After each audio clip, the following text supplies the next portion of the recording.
పూరా లోకల్. నమస్తే, welcome to పురా లోకల్. ప్రస్తుతం మనం గాంధీ భవన్లో తెలంగాణ రాష్ట్ర గ్రంథాలయ చైర్మన్ డాక్టర్ రియాజ్ తోటి ఉన్నాము.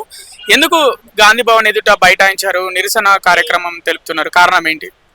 వాస్తవంగా స్వతంత్ర ఉద్యమానికి నాయకత్వం వహించింది.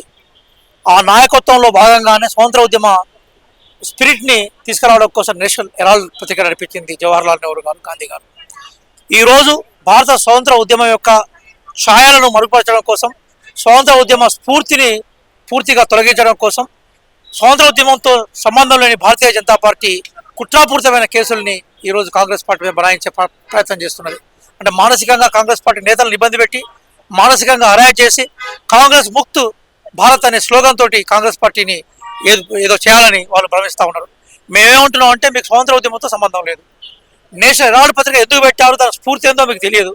అసలు స్వతంత్ర ఉద్యమంతో సంబంధం లేని మీకు నెహ్రూ గారి ఫ్యామిలీ కానీ గాంధీ గారి ఫ్యామిలీ గురించి కామెంట్ చేసే హక్కే మీకు లేదు.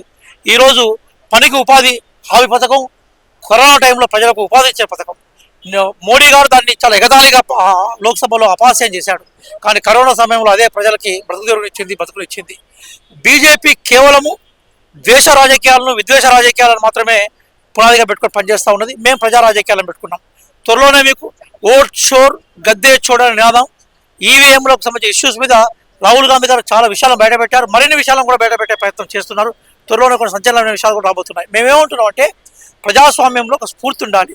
ప్రజాస్వామ్యంలో విజయాలు ఉంటాయి, అపజయాలు ఉంటాయి. కానీ కుట్రపూరితంగా గెలవడం ప్రజాస్వామ్య స్ఫూర్తికి విఘాతం. అట్లాగే రాజకీయ పార్టీల మీద, రాజకీయ పార్టీ నాయకుల మీద కేసులు పెట్టడం, అట్లాగే సోనియా గాంధీ గారి మీద, రాహుల్ గాంధీ గారి లాంటి మహానేతలను, ప్రతిపక్ష నాయకులను హింస పెట్టే ప్రయత్నం చేయడం అనేది ప్రజాస్వామ్య స్ఫూర్తికి విఘాతం, దుర్మార్గం. అది ప్రజాస్వామ్య విలువలకు విరుద్ధం కూడా. ఈరోజు బీజేపీ పూర్తిగా ప్రజాస్వామ్య విరుద్ధమైన వైఖరిని తీసుకున్నది. కాబట్టి బీజేపీ వైఖరిని ఎండగట్టే ప్రయత్నంలో భాగంగా ఈరోజు మేము చలో బీజేపీ ఆఫీస్ అన్నాం.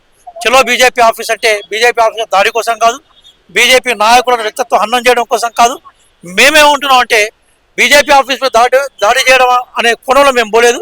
బీజేపీని ప్రశ్నించాలి. ఎందుకంటే బీజేపీ 2 ధోరణిని అవలంబిస్తుంది. ఒకవైపు గాడ్సేకు దండం పెడుతున్నారు, మరొక వైపు వచ్చి గాంధీకి కూడా దండం ఇస్తున్నారు. అసలు మీరు మీ ఐడియాలో ఏంటిది?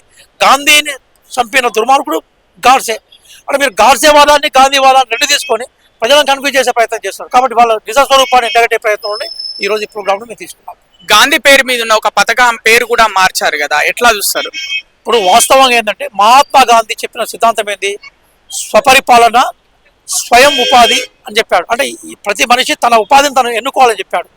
మనకి పనికి ఆహార పథకం ఏదైతుందో అద్భుతమైన స్కీమ్. కానీ గాంధీ గారి ఎకనామిక్ ఫిలాసఫీ దానికి సూట్ అవుతుంది కాబట్టి ఆ పేరు పెట్టాం మేము. ఈరోజు మహాత్మా గాంధీ గారికి సంబంధించిన చరిస్మాను, కరిష్మాను, వారి త్యాగాలను అపహాస్యం చేయడం కోసం, మహాత్మా గాంధీ గారిని చిత్రపటం నుంచి బయటికి తీసుకురావడం కోసం, చిత్రపటం నుంచి దూరం చేయడం కోసం బీజేపీ కుట్రపడుతుంది. భారత స్వతంత్ర ఉద్యమానికి కేరాఫే మహాత్మా గాంధీ గారు కదా. ప్రపంచంలో ఏ దేశంలో పోయినా కూడా మనకు కనబడే 2 విగ్రహాల్లో ఒకటి మహాత్మా గాంధీ గారి ఉంటుంది, ఇంకోటి అంబేద్కర్ గారి ఉంటుంది. ఈ ఐడియాలజీ వ్యతిరేకంగా బీజేపీ పోతుందంటే వాళ్ళకు ఒక ఈర్ష్య ఉంది మా మీద. వాళ్ళ స్వతంత్ర ఉద్యమంతో సంబంధం లేదు, స్వతంత్ర ఉద్యమ ఫలితాలతో వాళ్ళకి సంబంధం ఉండకూడదు అసలుకే. కానీ అధికారంలోకి వచ్చారు ఈవీఎం మాయల వల్ల, లేదా ఓట్ చోరీ వల్ల అధికారంలోకి వచ్చారు.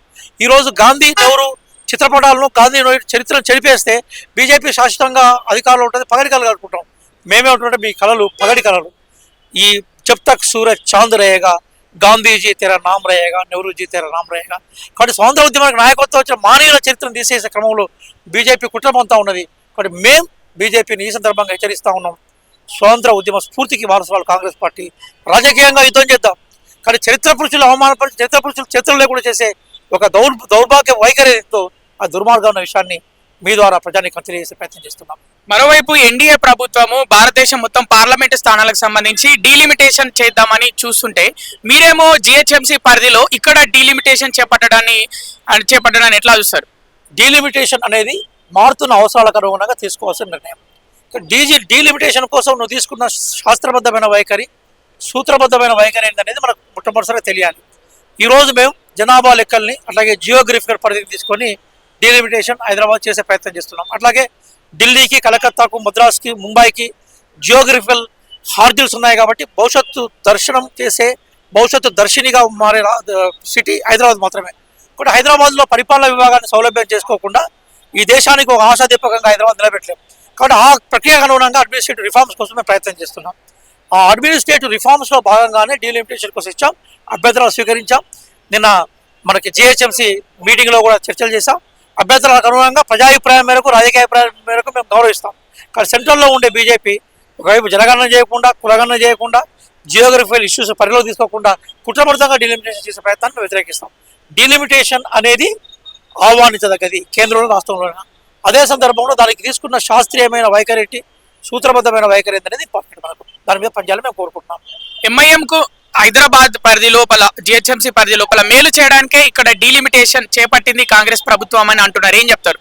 ఎంఐఎం తోటి నికరంగా పోరాడే రాజకీయ పార్టీ ఏదైతే ఉందో కాంగ్రెస్ పార్టీ, ఈరోజు అనేక రాష్ట్రాల ఎన్నికల్లో ఎంఐఎం వైఖరి వల్లనే కాంగ్రెస్ పార్టీ నష్టపోయిందన్న విషయం మనం గుర్తుపెట్టుకోవాలి.